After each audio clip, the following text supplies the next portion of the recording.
On today's show, the LA Clippers have actually put together two good games in a row, and I think got their best win of the season against the Houston Rockets on Tuesday night, 128 to 108. Who was this Clipper team? Going to be breaking down the best win of the season on today's Locked On Clippers.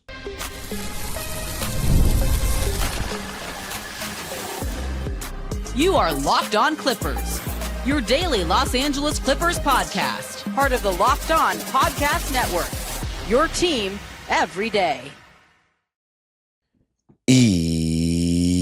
Yes, sir. You were locking in with the Clips. Thank you for making Locked On Clippers the first listen of your day, your team every day.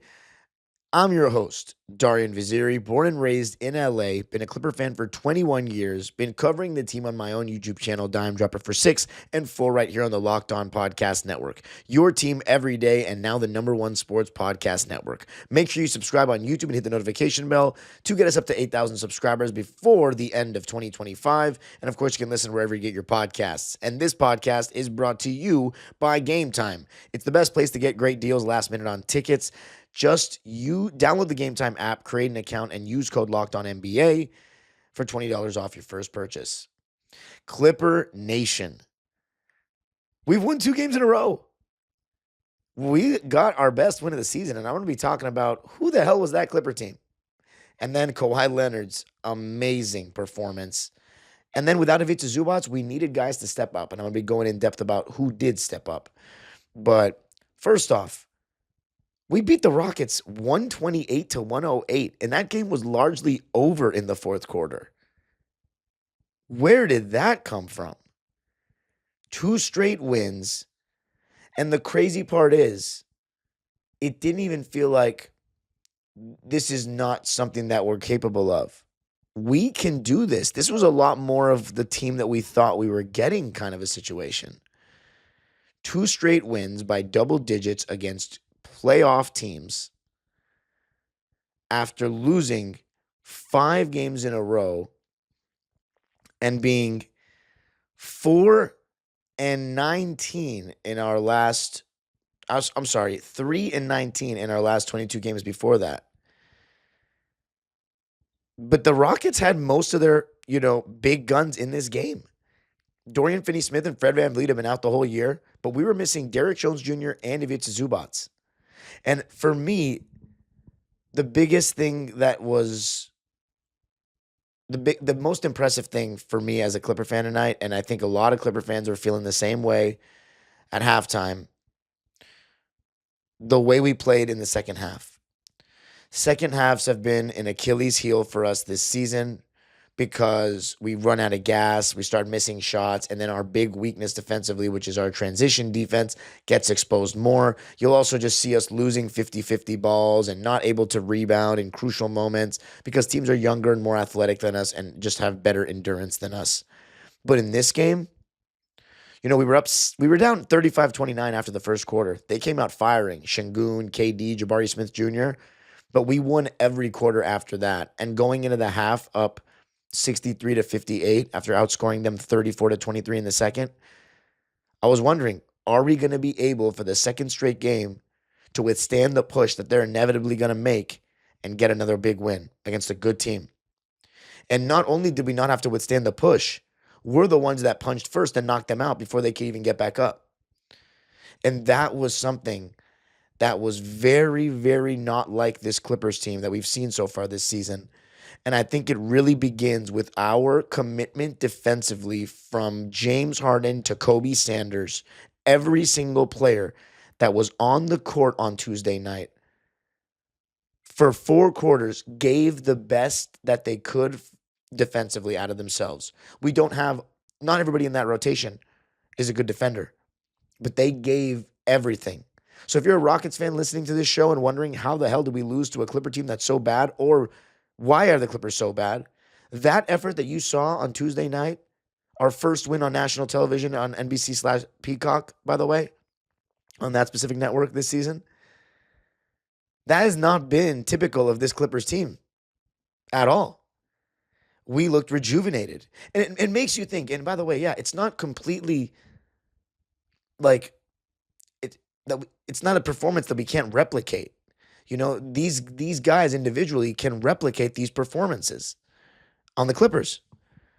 And it just makes you think, why did it take till we were 6-21 for us to start seeing this? For us to start seeing consistent effort defensively for 4 quarters? I don't get it. And then the shot making aspect does help. I mean, when you have a guy like John Collins who struggled from 3 all season, and that's been a huge reason why you've been a disappointment, and he goes 3 for 3 from downtown, I mean, that's massive. And especially the timing of the threes that he hit in that second half.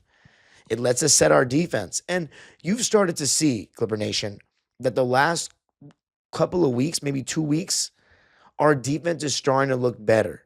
It's starting to look more like what we saw last season. And granted, we got older.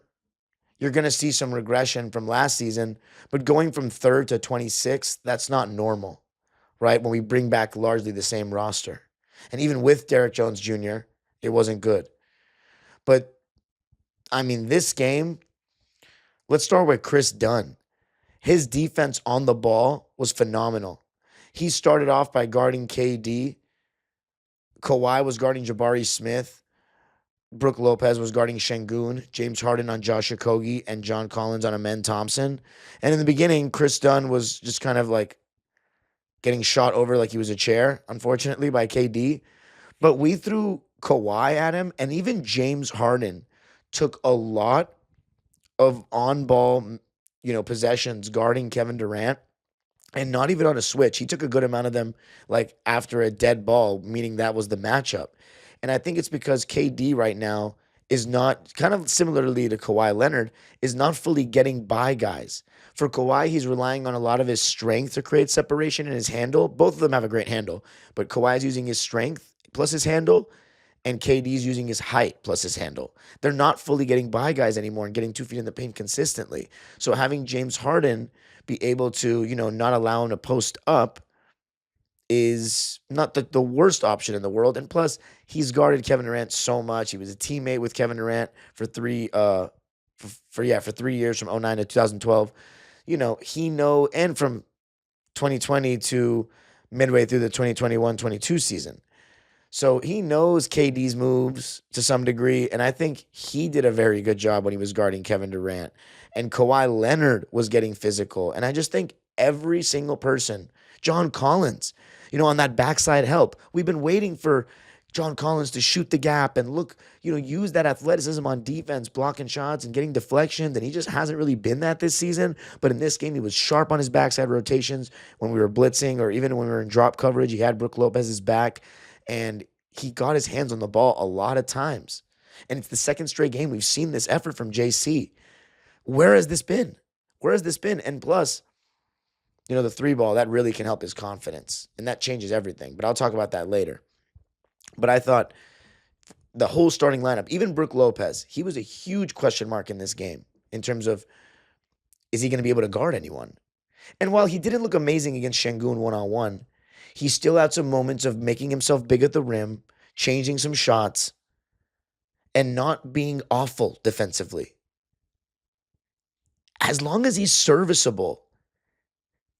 And I'm talking about defense, because offensively there actually are some good things with him that I'll talk about as well later.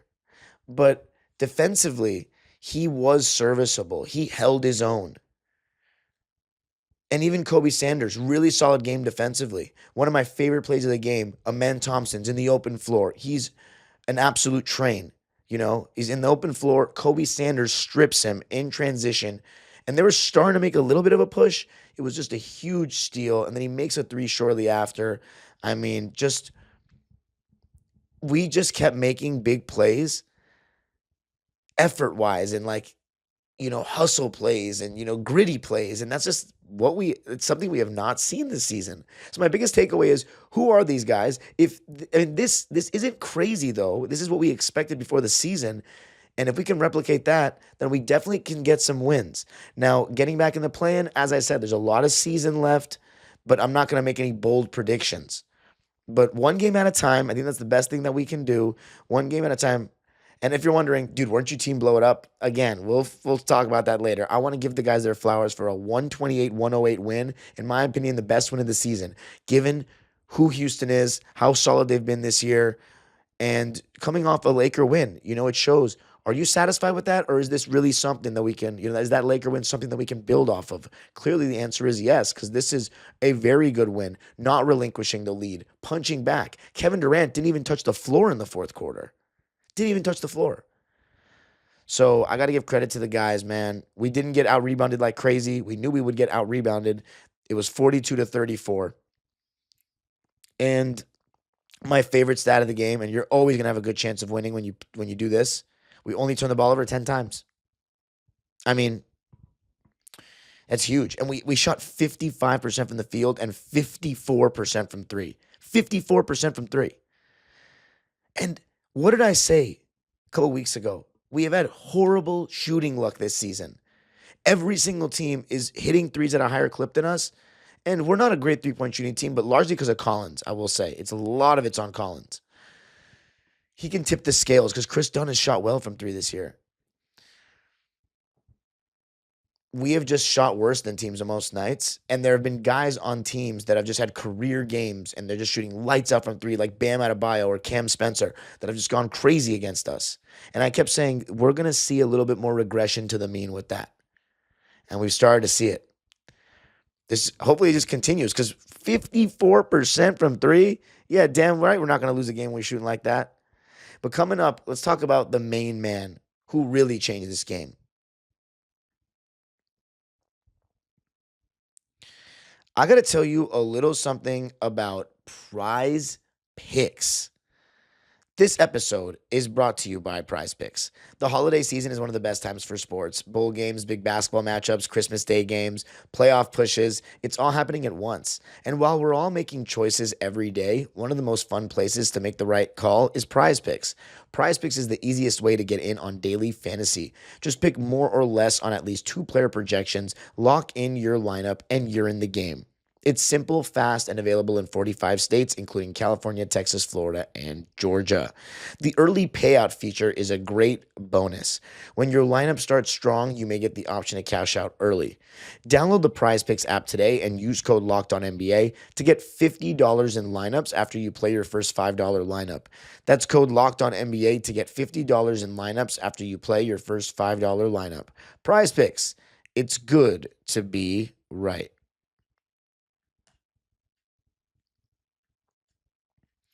All right. Thank you for making Locked On Clippers your first listen of the day. And thank you for making Locked On the #1 sports podcast network. If you haven't already, go check out our new Everydayer Club. It gives you access to an ad-free audio feed for Locked On Clips, compatible with Apple Podcasts, Spotify, and every other major podcast app.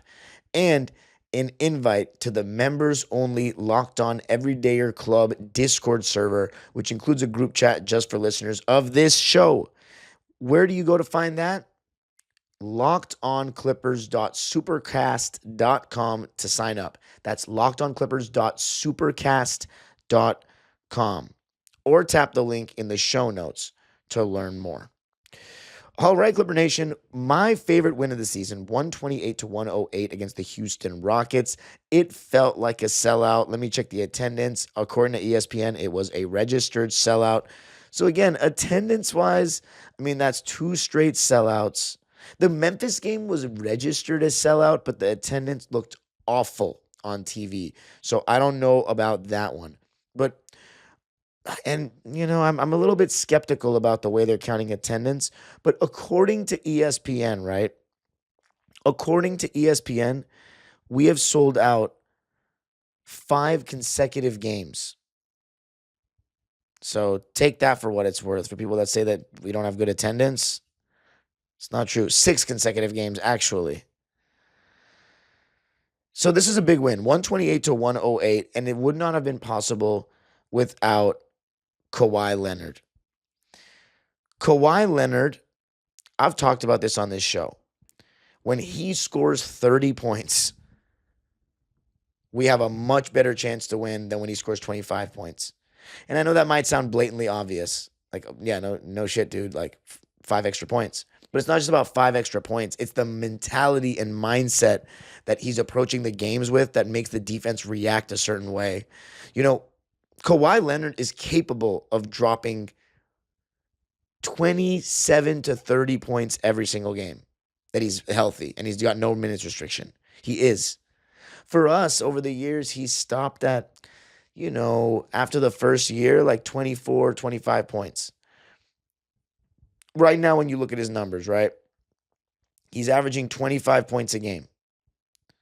25.2 to be exact. His first season with us, he averaged 27 points. And that was my favorite Kawhi in terms of his regular season, was 2019-20, because he was so aggressive. He shot 20 times a game. This season, he's shooting 19 times a game. But because of the minutes restriction, it's felt wonky. So for me, I just loved how aggressive he came out in this game. He had Amen Thompson guarding him, but, obviously he had different guys on him throughout the game. But the way he was able to back guys down and bump them and get to his spots and the aggression that he showed, like when he drove baseline one time and dunked, I think it was over Şengün. Bro, Kawhi, he's playing really well right now. This was his 6th 40-point game as a Clipper, I believe, and it was his first 40-point game since December of 2023. 41 points, 8 rebounds, 5 assists, 2 turnovers, 16 for 23 shooting, 4 for 5 from 3, and he even made a 3 coming off a screen, like a pin down. That's not common for him to do that.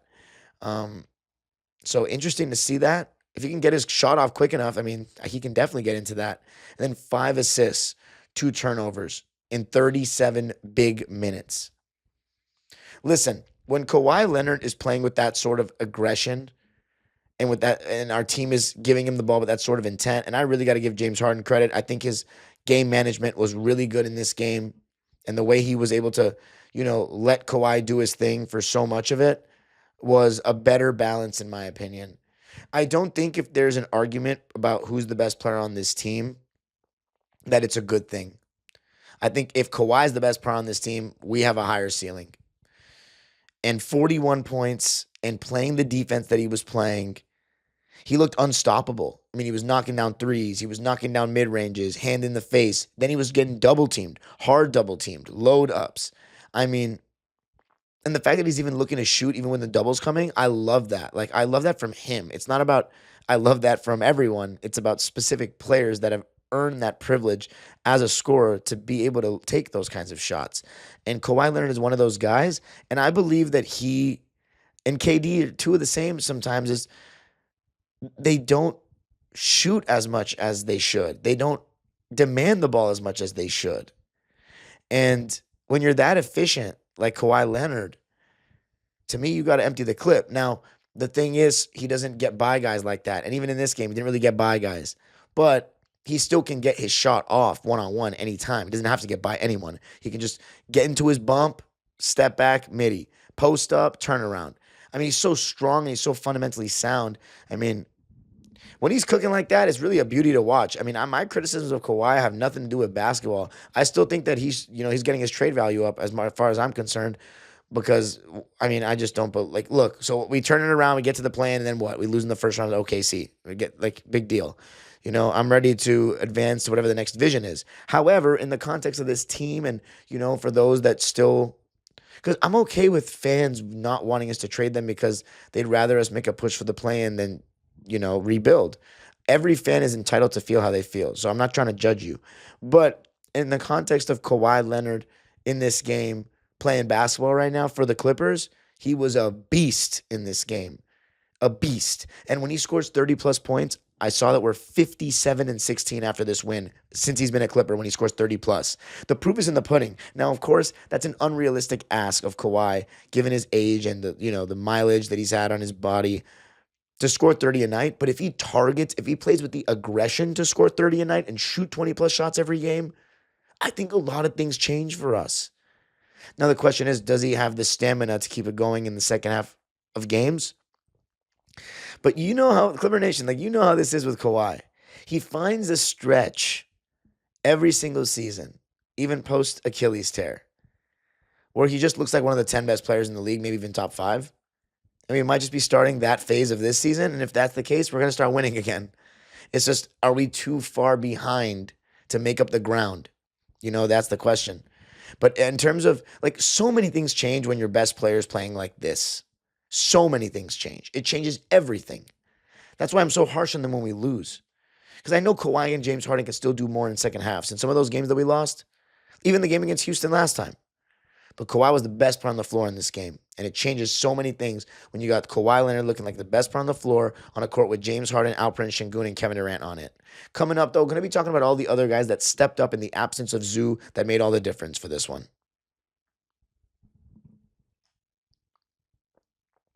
I got to tell you a little something about Game Time.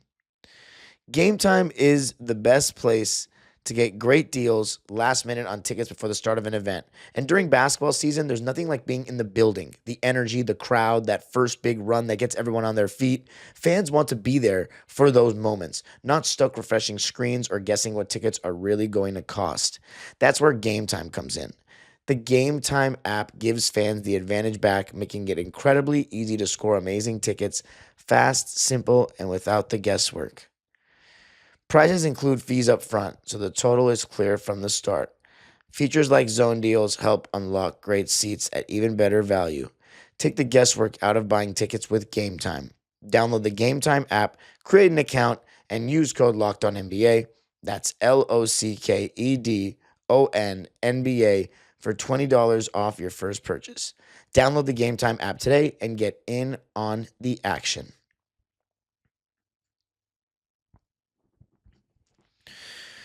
All right, so the Clippers getting their best win of the season, in my opinion, 128-108 over the Houston Rockets. We are now 2-0 on this homestand, advanced to 8-21, 5-8 at Intuit Dome, and our next game is against the Detroit Pistons. Oh no, we're playing at Portland, and then our next home game is against the Pistons. So at Portland on the 26th, or better known as Boxing Day in some countries. Anyway, we needed competent performances from our bigs without Ivica Zubac and some big performances from other guys. And we got that from Kawhi Leonard with his 41-point game. James Harden did a great job of getting to the line and drawing fouls from three and just doing his James Harden thing where I have no idea how he gets some of the calls that he does, but he does. And he's on our team, so I ain't going to complain. 29 points for James, 7 for 14 from the field, 3 for 8 from downtown, 12 for 13 from the free throw line, 4 rebounds, and I really saw in the second half James putting an effort to hit guys, not necessarily full-on boxing them out, but at least making contact with guys so that they're not just going up and getting a free path to the offensive glass, and everybody did a better job of that. And if you look at our starting lineup, everyone had 4 rebounds minimum. That is the kind of effort that you need in a game like this to get a win. And we have not seen these characteristics from our guys this season. But James, as I said, very good game management. It was a clear Kawhi's the first option, I'm the second option, and but I control the offense kind of game, and I think that's the formula. So James Harden, bravo, very good performance against your former team. 29, 4, 6, and 2 steals. Did turn the ball over 4 times, so 4 of our 10 turnovers were from James. He's got to do a slightly better job of that. There were some times that they hedged on the ball screens, a lot actually, that they hedged on the ball screens and were able to get a deflection and just kind of get into his airspace.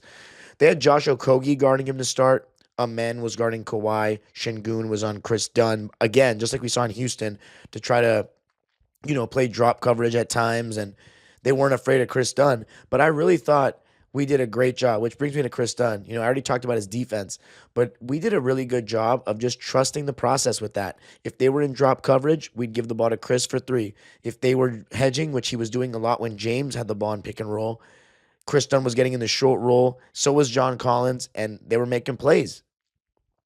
And when Kris Dunn came out, Kawhi immediately started guarding KD, and as I mentioned, James Harden started guarding KD, but Kris Dunn has shot well from 3 this season, and he had another game in this one where he shot well from 3. 3 for 7.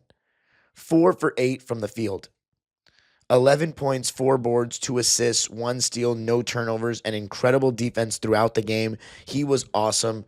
And yes, your boy had to rep his jersey, the real KD, Kris Dunn. Obviously, I'm joking. But for me, he's the real KD. He was amazing in this game.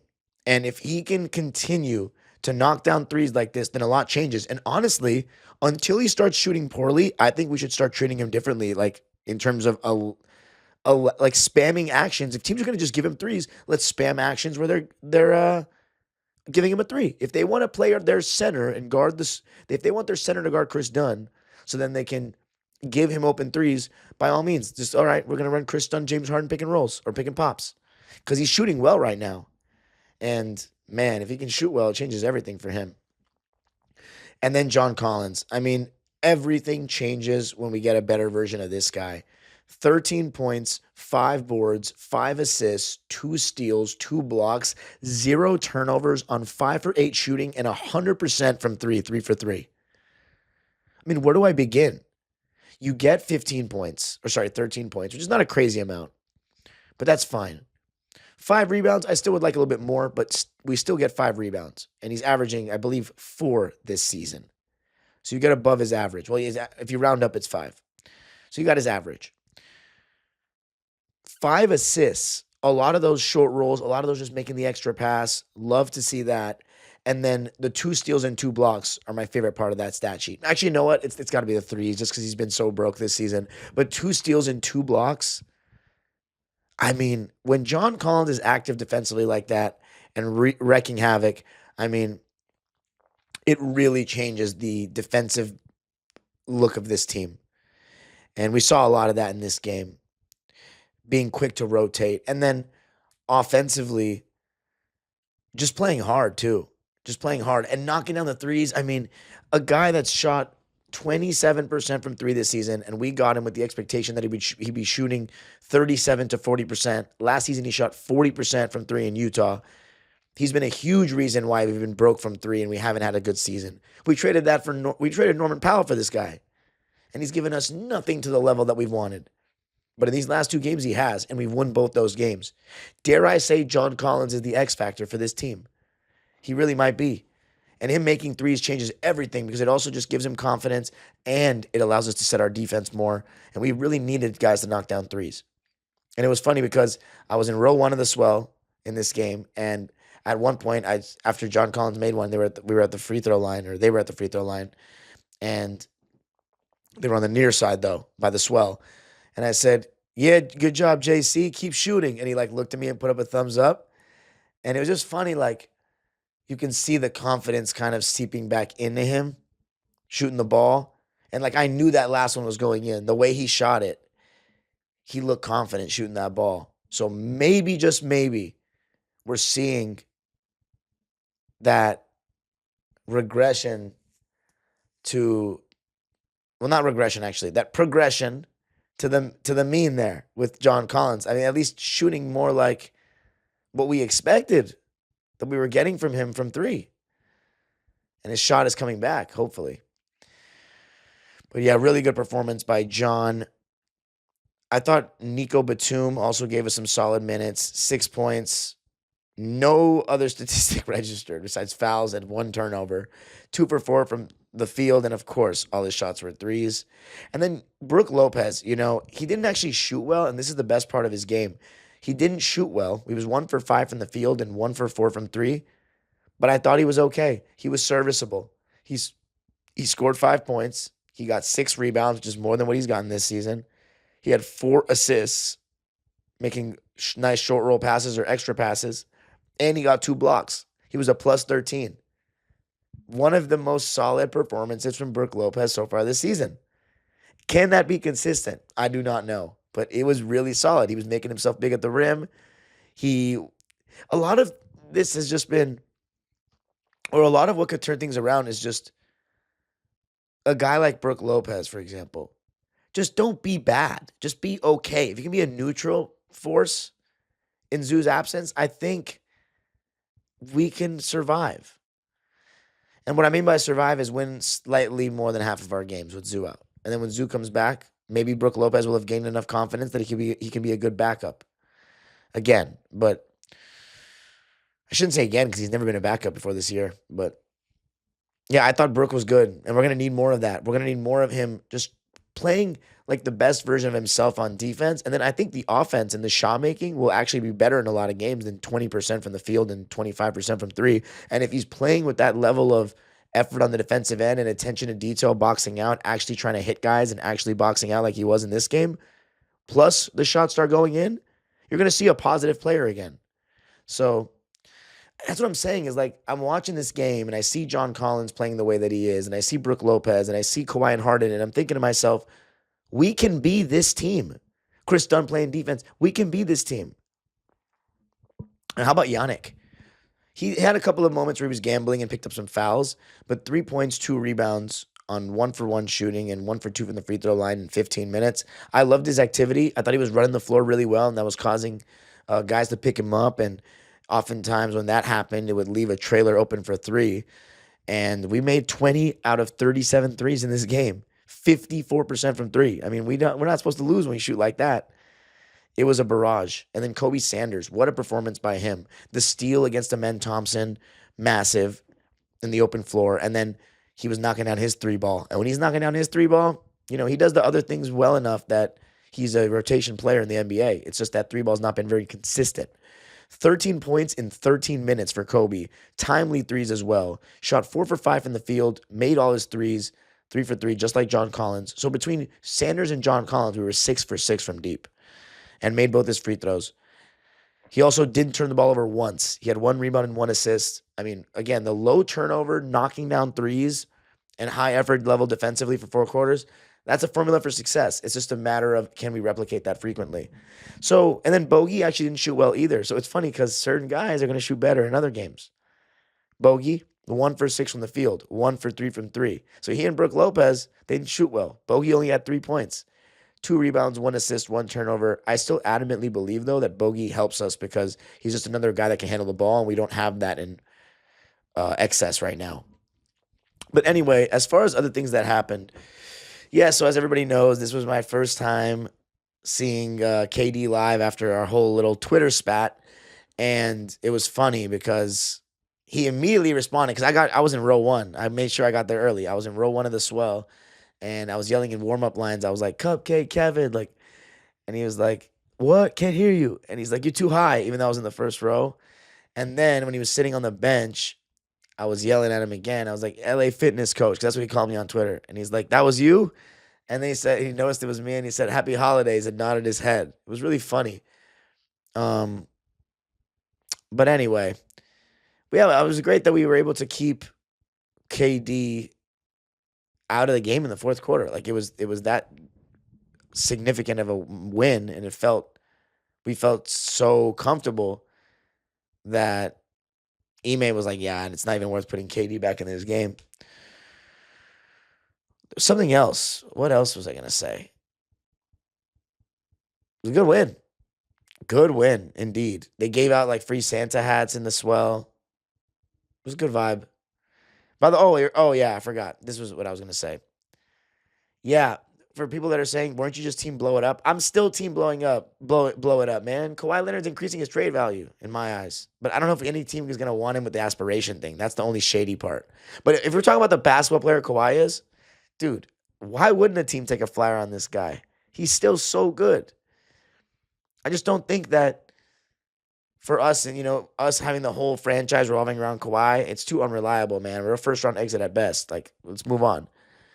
And, right, if we're going to have to – I really hope we start start calling people soon because while he's healthy, we got to trade him, if that's even possible. I just don't even know if it's possible to trade him. But he's playing really well right now. And, look, maybe we will turn things around and start winning some games and get back in playing territory. But I'm just not that enthused by that. But it's okay. I'm here regardless, no matter what.